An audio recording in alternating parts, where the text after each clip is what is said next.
Well, hello, and welcome to the Tea with Tea. Today, I am recording in a very vulnerable place, mentally and physically.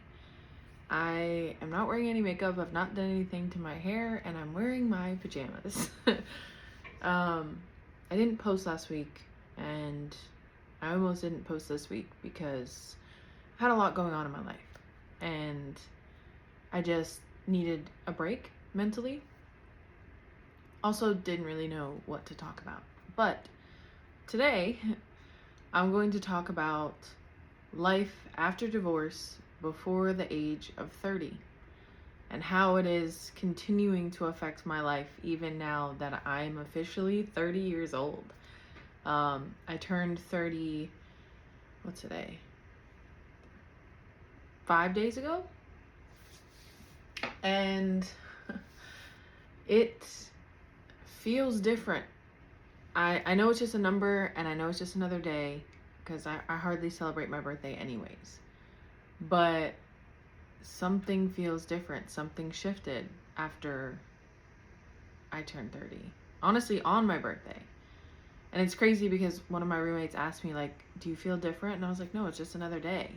And it was maybe a couple hours after she asked me that I don't know, something shifted, something changed. And I don't think it's necessarily related to the fact that I turned 30. It's really just the fact that I've been doing so much work on myself that I'm finally like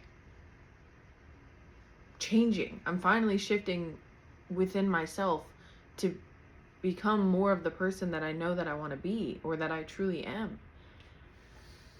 But anyways, back to the topic. I was divorced.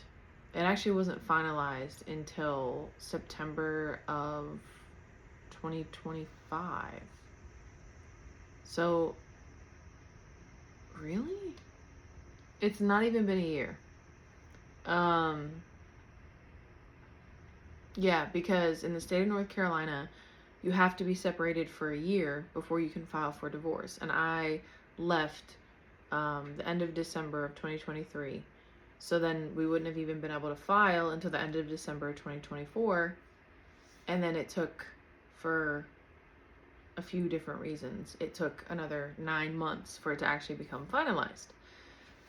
And when I tell you, I went to court, you didn't even actually have to show up to the court date. They would have just done or finalized the divorce even if no one showed up. But I went because I just wanted to hear that this was legitimate, this was final. Like, I was actually divorced, I was actually single for the first time in, I don't even know how many years. We started seeing each other, well, we married November 6th of 2021. So we started seeing each other in 2019. It was like February of 2019 we started seeing each other. So for the first time in almost 6 years, I was finally single. 5 years. I don't know why my brain's not doing math very well right now, but regardless. The thing is, when you decide to marry someone, you don't realize how much it's going to change you and your decisions, the way you act, the way you live life. You don't realize how much it actually affects you.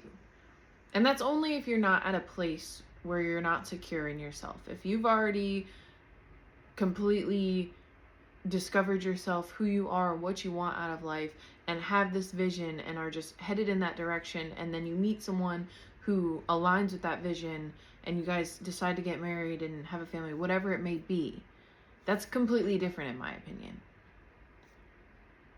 I'm just realizing I forgot to plug my mic in.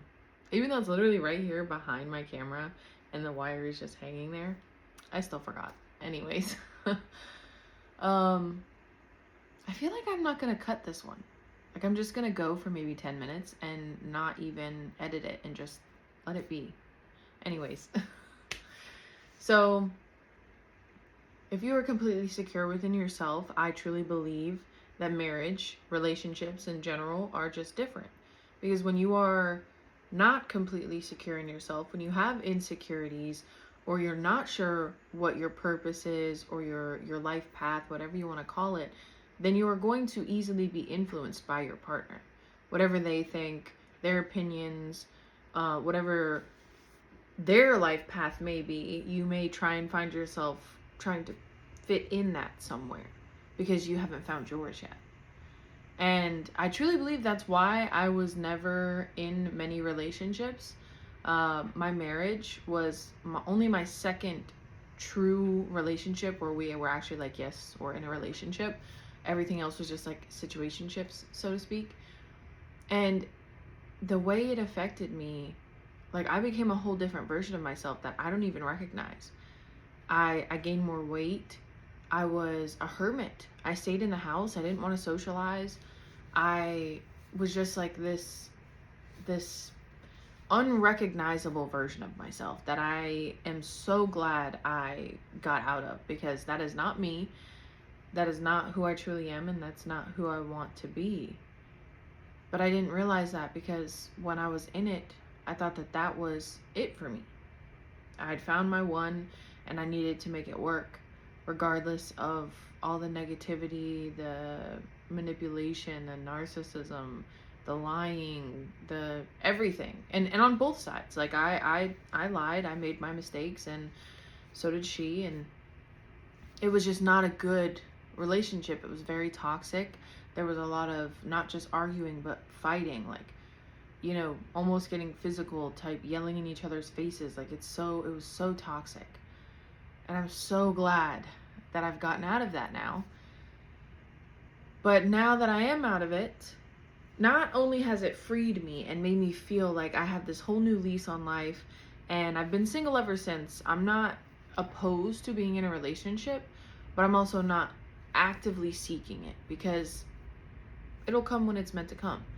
My person will come along once I've found my life path and realize what I'm really here for, and can really just hone in on that and become who I'm supposed to be, who I know that I truly am. Then my person is just going to come along, and our lives are just going to intertwine and merge beautifully. Like, not perfectly, because nothing is perfect, but it's going to be natural, not forced.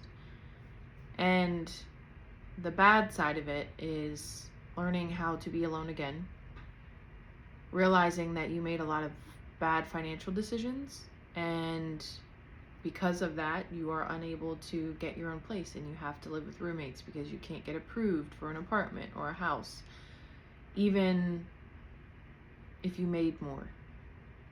Like, if I made more hourly at my job, I still wouldn't get approved, because of course how much you make comes into play. But my credit is so bad because of the debt that I got into, that I can't get approved for my own place. And it's something that I have to live with. It's decisions that I made that led me to where I am now. And it is what it is. So I have to live life to the best of my ability with what I have right now. And I could sit here and beat myself up for even allowing myself to become that version of me, to allow myself to make those decisions. But I'm not going to beat myself up for that, because a past version of me did the best that she could with what she thought she had. And now I'm continuing to do the same thing. I'm doing the best I can with what I have. And that's all you can do. So if there's nothing else that I've really learned from life after divorce before the age of 30, it is to have grace with yourself. Forgive yourself for the decisions you made that now, knowing what you know, would not currently make. And allow yourself to find happiness. For a while, I was very not against finding a relationship, but almost like self-sabotaging. Anytime I would be interested in someone, or they would be interested in me, I would find ways to like push it away, because I was afraid that I was going to go through the same thing over again. But you can't allow yourself to live in fear like that. So like I said, now I'm open to it. but I'm not searching for it. It'll come when it's meant to come, and everything will work out the way that it's supposed to, even with my living situation, with my life in general. I truly believe everything is going to work out. Like, I'm not worried. And it's insane because a year ago, a little over a year ago, I quit my 9-to-5 job and started doing Amazon. And yes, now I do have another 9-to-5 job. I don't actually work 9 to 5, but I manage a aftermarket Lego store, and I love it. No, it's not what I want to do forever, but it's great for now. And the people there, I've developed a support system that I never thought I would have with people that I work with. Like, they've been here for me through the craziness this past 2 weeks, and it's just, I'm so thankful for it. And that's one of the reasons why I truly believe that my life is going to work out beautifully, because regardless of how bad it feels sometimes, it always works out. Things always get better. And I truly believe that. And if you truly believe that for yourself, then your life will do the same. But anyways, that's just my little short snippet on life after divorce before the age of 30. And there's a lot more that I could say, but I'm just going to leave it at that. And as always, I love you, love yourself, and let's grow together.